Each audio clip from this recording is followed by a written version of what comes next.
cho biết nó hạt cái nó là nằm lòng bi tai vừa đi là nào mà canh cành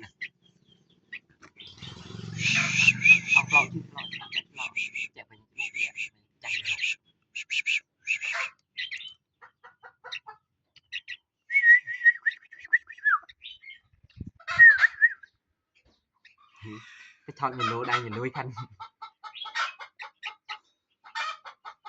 bỏ ông ta nói luôn ta súng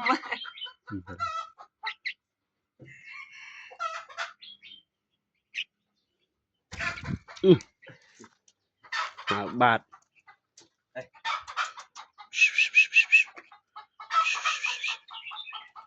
chửi chết hai ba đấy hai bàn chứ ngay đi hai tuần tuần đó